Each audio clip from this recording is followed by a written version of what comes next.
guys, pag-usapan lang natin ang breaking news na exclusive nga naman guys na pinag-uusapan ng mga netizens at ng mga Katden fans. Alden, hindi kayang itago ang tunay na feelings kay Catherine Bernardo. Bistado na.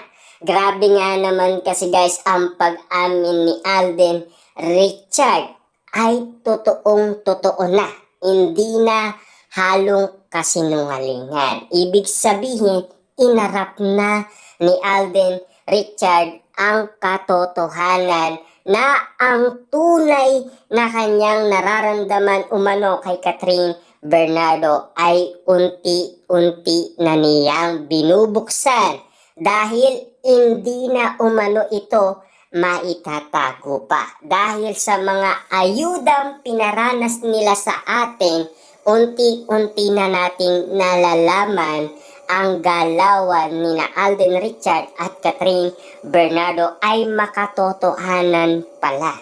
Hindi yan fake news. Ibig sabihin, lahat ng nakita natin at napansin natin ay makatotohanan at legit na. Ibig sabihin, totoong totoo ang mga sinasabi ng mga netizens at ng mga Delulu fans na talagang meron nang nakikita kina Catherine Bernardo at Alden Richard na nasisilayan nila na may kakaiba na kina Catherine Bernardo at Alden Richard, di ba?